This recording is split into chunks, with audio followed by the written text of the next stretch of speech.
Friends, स्वागत है आपको आप सभी का अपना चैनल इजी लर्निंग बाय चांदनी में।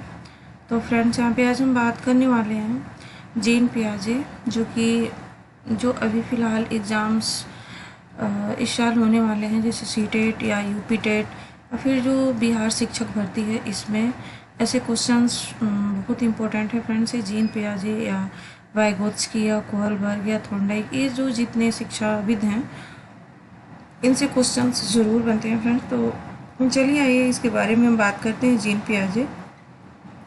तो सबसे पहले यहाँ पे कि जीन पियाजे ने संज्ञानात्मक विकास का सिद्धांत दिया था। तो जीन पियाजे ने जो कॉग्निटिव डेवलपमेंट थ्योरी दी है, इसके बारे में बात करेंगे। इसके कुछ इम्पोर्टेंट कंसेप्ट है, इसको क्लियर करेंगे। उसके बाद से हम जो इसके स्टेज हों उनकी बातें करेंगे, जो इनकी अवस्थाएं हैं, इन्होंने कितनी अवस्थाएं दी हैं, इन अवस्थाओं पे हम बात करेंगे।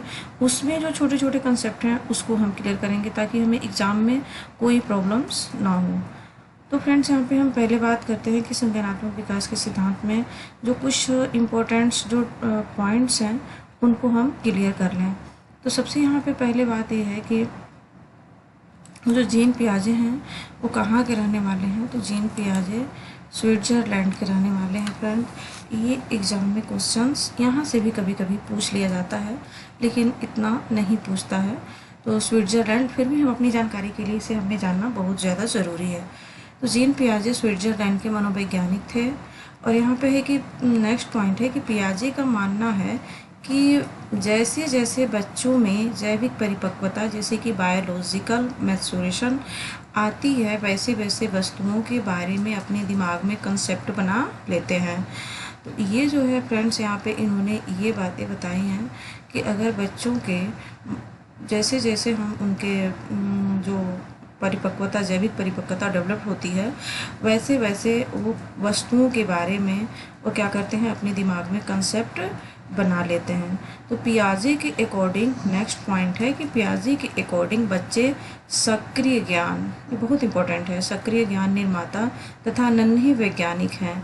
इन्हें पूछा गया था कि कौन से ऐसे शिक्षा मनोवैज्ञानिक हैं जो कि इन्होंने कहा था कि बच्चे नन्हे वैज्ञानिक हैं और सक्रिय ज्ञान का निर्माता हैं।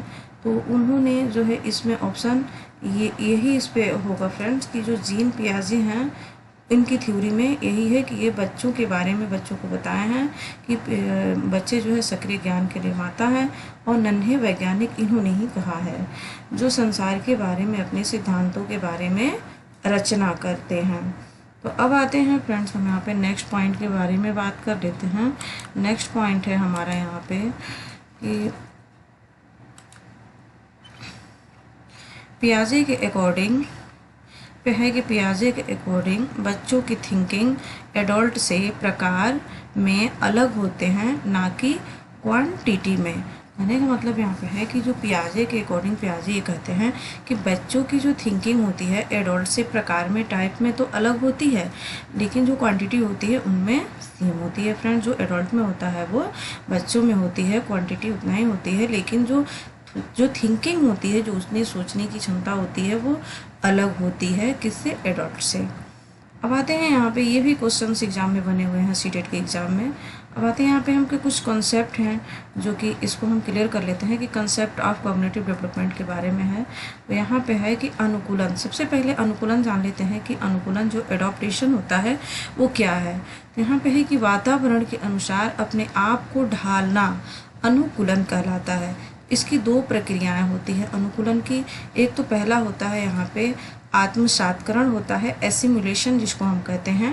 तो एस्टिमुलेशन, ये अनुकूलन में दो आते हैं, एक आत्मसात्करण आता है और एक समायोजन आता है। तो सबसे पहले हम आत्मसात्करण की बात कर लेते हैं। एसिमुलेशन होता क्या है, तो ये है कि पूर्व ज्ञान को नए ज्ञान के साथ जोड़ना आत्मसात्करण कहलाता है।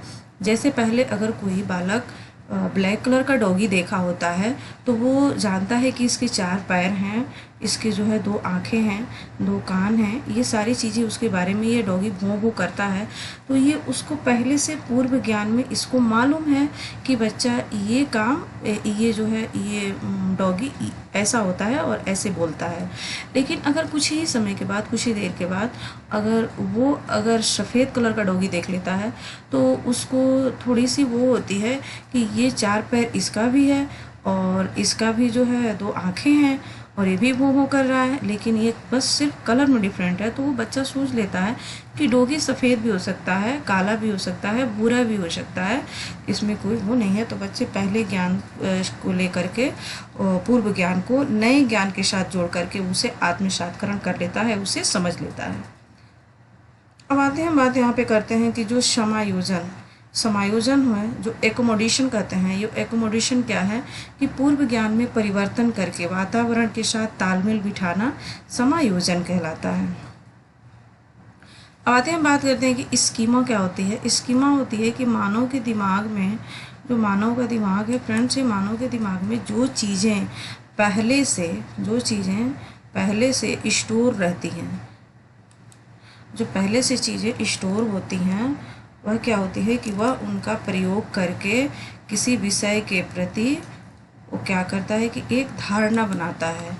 कोई भी अगर मानव के दिमाग में जो चीज़ें पहले से स्टोर होती हैं, वह उनका प्रयोग करके किसी विषय के प्रति एक धारणा बनाता है, तो इसे स्कीमा कहते हैं।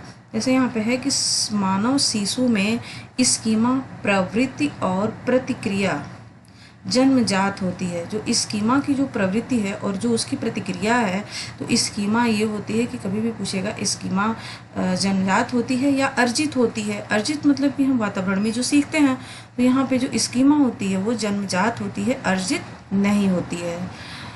अब आते हैं हम यहाँ पे कि पियाजे ने संज्ञानात्मक विकास की जो 4 अवस्थाएं बताई हैं, वो 4 अवस्थाएं कौन कौन सी हैं, हम इसके बारे में एक एक करके बात कर लेते हैं और इस कॉन्सेप्ट को हम क्लियर कर लेते हैं इसमें क्या है। तो जीन पियाजे ने संज्ञानात्मक विकास की 4 अवस्थाएं बताई हैं, जिसमें जो है पहला है कि संवेदी पेशी अवस्था होती है, ये सेंसरी मोटर स्टेज होता है। इसको हम एक और नाम से जानते हैं, वो है इंद्रजनित गामक अवस्था। इंद्रजनित गामक अवस्था क्यों कहते हैं? क्योंकि इसमें बालक ज्ञानेंद्रियों के द्वारा सीखता है। तो यहाँ पे हम पहले समझ लेते हैं कि 0 से 2 वर्ष तक जो होता है, ये संवेदीय पेशी अवस्था होता है, इसे हम सेंसरी मोटर स्टेज कहते हैं। तो इस अवस्था में बच्चा अपनी ज्ञानेंद्रियों जैसे कि आँख, नाक, कान, जिह्वा, जो जीभ होती है, इसके माध्यम से बच्चा क्या करता है, सीखता है। तो इसमें आते हैं हम कि इसलिए इसको हम इंद्रियजनित गामक अवस्था भी कहते हैं, क्योंकि इसमें इंद्रियों के माध्यम से भी बच्चा सीखता है, और इसे हम संवेदीय पेशी अवस्था भी कहते हैं। अब ये आता है इम्पोर्टेंट, इसमें यह है पॉइंट कि इसमें वस्तु स्थायित्व, जो ऑब्जेक्ट परमानेंस होती है, इसका गुण आ जाता है, और यानी बच्चा अपने दिमाग में वस्तुओं का छाप बनाना शुरू कर देता है, जिससे वह छिपी हुई वस्तुओं को ढूंढ लेता है। जैसे हम अगर किसी बच्चे से अगर की छुपा करके और पिलो के नीचे रख देते हैं और बोलते हैं कि नहीं है यहाँ पे, तो बच्चा अगर हम वहाँ से हट जाते हैं तो वो ज़रूर वहाँ देखता है और वो हटा करके वहाँ से ढूंढने की कोशिश करता है, क्योंकि उसके दिमाग में वो जो है बात छिपी हुई होती है, उसको ऑब्जेक्ट परमानेंस का गुण आ जाता है बच्चे के अंदर, वो इसी कारण आता है। अब दूसरा हम बात कर लेते हैं यहाँ पे कि जो पूर्व संक्रियात्मक अवस्था है, इसमें जो दूसरी अवस्थाएं होती हैं, जो जीन पियाजे ने 4 अवस्थाएं दी हैं, जिसमें पहला हमने आपको बताया कि जो इंद्रजनित गामक अवस्था है, संवेदीय पेशी अवस्था, जो 0 से लेकर 2 वर्ष तक पहला हुआ। अब दूसरा यहाँ पे आता है कि पूर्व संक्रियात्मक अवस्था, जो प्री ऑपरेशनल स्टेज होती है, ये 2 से लेकर 7 वर्ष तक होता है। तो इसमें क्या होता है कि यह क्रिया करने से पहले की अवस्था है। इसमें बच्चा सामने आने वाली चीज़ों को देख पाएगा, समझ पाएगा, लेकिन कोई क्रिया नहीं कर पाएगा। तो ये होती है। तो इस स्टेज में बच्चा प्रतीकों का मतलब होता है जो सिंबल्स होते हैं, उनका यूज करने में निपुण हो जाता है। कहने का मतलब कि अगर बच्चे को किसी चीज़ के बारे में हम बताते हैं, जैसे कि साइकिल शब्द सुन करके उसके माइंड में साइकिल की एक इमेज बन जाती है। ये 2 से 7 वर्ष तक की जो अवस्था होती है, पूर्व संक्रियात्मक अवस्था, इसी में बनता है। तो ये एग्जाम में पूछता है कि जो प्रतीकों का जो सिंबल्स का बच्चा यूज करता है और उसमें निपुण रहता है, वो कौन सी स्टेज में होती है? तो ये 2 से 7 वर्ष तक की जो अवस्था होती है, पूर्व संक्रियात्मक अवस्था, इसमें होता है। अब आते हैं हम इसमें एक और बात आती है कि जीववाद। जो जीववाद है, इसको हम कहते हैं एनिमिज्म। जो कि जब बच्चा सजीव और निर्जीव वस्तुओं में अंतर नहीं कर पाता है। कहने का मतलब कि अगर हम आपके और हमारे घर में सारे घर में बच्चे होते हैं, उस पर आप केयर कर सकते हैं फ्रेंड्स कि अगर बच्चा कहीं जाता है, अगर उसे कहीं चोट लग जाती है, अगर रोने लगता है, वो अगर दीवार से लग जाए या ज़मीन पे गिर जाए तो बच्चा रोता है, तो हम क्या करते हैं कि ज़मीन पे ही उसे मार देते हैं। ज़मीन पे कि लो बाबू ये रो रहा है और हमने यही मारा है, हमने इसको मार दिया। तो उससे वो बच्चा चुप हो जाता है और मारने के लिए बोलता है, क्योंकि उसे ये नहीं पता होता है कि ये सजीव है कि निर्जीव है। तो ये बच्चा अंतर नहीं कर पाता है। तो यही होती है जीववाद, एनिमिज्म। ये पूछता है कि अगर जीववाद कौन सी अवस्था में पाई जाती है, तो ये भी 2 से 7 वर्ष तक की अवस्था में पाई जाती है। अब दूसरा होता है यहाँ पे पॉइंट अहम केंद्रित। अहम केंद्रित जो ईगो सेंट्रिज्म होती है, जब बच्चा यह सोचता शुरू कर देता है कि जो वह कर रहा है, जो सोच रहा है, वह सब ठीक है। कहने का मतलब कि यहाँ पे उसके अंदर अहम केंद्रित की भावना आ जाती है। तो ये जो यहाँ पे है कि जीववाद या अहम केंद्रित या सिंबल जो सब प्रतीक की होती है, जो सिंबल्स, ये किस अवस्था में आती है, तो ये जो है पूर्व संक्रियात्मक अवस्था आती है और इसमें जो है 2 से 7 वर्ष तक की अवस्था ये होती है।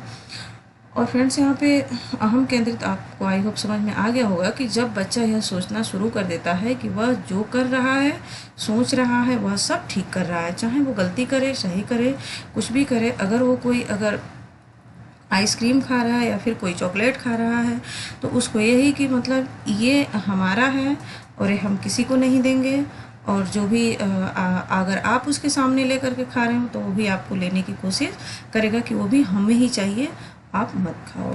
तो ये जो है उसकी जो सोचता है वो सब ठीक सोचता है वो बच्चा।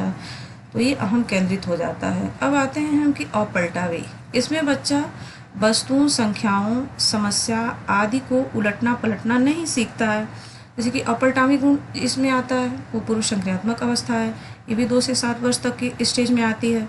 तो 4 + 6 10 होता है। लेकिन अगर वही चीज़ अगर हम बच्चे से पूछें कि बेटा 6 + 4 कितना होता है, तो वो सोचने लगता है, वो नहीं बता पाएगा कि कितना होता है। वही चीज़ को हम अगर उलट करके पूछ देते हैं तो बच्चा कंफ्यूज हो जाता है, वो चीज़ें नहीं बता पाता है, तो ये नहीं सीख पाता है उसमें। तो ये अपलटावी की जो गुण होती है वो पूर्व संक्रियात्मक अवस्था जो 2 से 7 वर्ष तक की अवस्था होती है, उसी में पाया जाता है। और फ्रेंड्स यहाँ पे हम अब अगला नेक्स्ट पॉइंट की बात करते हैं। यहाँ पे है कि मुद्रा, संप्रत्यय, दूरी और भार, ऊंचाई की जो योग्यता होती है, वो इस स्टेज में ये सभी कंसेप्ट की कमी होती है। कहने का मतलब कि अगर आपको बच्चे को दूरी के भी बारे में कुछ पता नहीं होता है, भार के बारे में भी कुछ पता नहीं होता है, ऊंचाई के बारे में, मुद्रा जो होती है जैसे कि पैसा हुआ, अगर यहाँ पे हम खूब ज़्यादा सिक्का रख दें अगर एक और वहाँ पे नोट रख दें, 500 या 1000 या 100 के बहुत सारे नोट भी रख दें और सिक्के रख दें, तो बच्चा नोट को नहीं, वो ज़्यादा सिक्के पे वो करेगा कि हमको ये ज़्यादा है, ये चीज़ें हमको चाहिए। तो ये योग्यता जो है बच्चों में अभी डेवलप नहीं हो पाती है। ये जो है इसका कमी रहता है किसमें, पूर्व संक्रियात्मक अवस्था में, जो कि 2 से लेकर 7 वर्ष तक की होती है। तो फ्रेंड्स आई होप आप लोगों को समझ में आया होगा। हमने आज 2 अवस्थाएं बताई, संवेदीय पेशी गामक अवस्था जो कि हम इंद्रियजनित गामक अवस्था कहते हैं, और पूर्व संक्रियात्मक अवस्था जो कि 2 से 7 वर्ष तक की होती है। इसके बारे में जो इसमें छोटे छोटे कंसेप्ट हैं जो कि इसमें एग्जाम में क्वेश्चंस बनते हैं, सिर्फ डिफिनीशन नहीं पूछा जाएगा फ्रेंड्स, ये चीज़ें दे करके हमसे ये सारी चीज़ें, ये जो छोटा छोटा जो कॉन्सेप्ट है इसको पूछा जाएगा, और इसमें पूछने के बाद से यहीं से क्वेश्चंस बनते हैं, और बनने के बाद हमको इसका आंसर देना होगा। तो फ्रेंड्स ये कोई आप आई होप आप लोगों को पसंद आया होगा। तो फ्रेंड्स हमारी वीडियो को लाइक करें, शेयर करें, और हमारे चैनल इजी लर्निंग बाय चांदनी में सब्सक्राइब करें। हमने आप लोगों के लिए अच्छे अच्छे अपने हैंड्स रिटन नोट्स के द्वारा अच्छे से अच्छे कंसेप्ट लाएंगे, और एग्ज़ाम में अच्छे से आप सब स्कोर कर पाएंगे। Thanks for watching.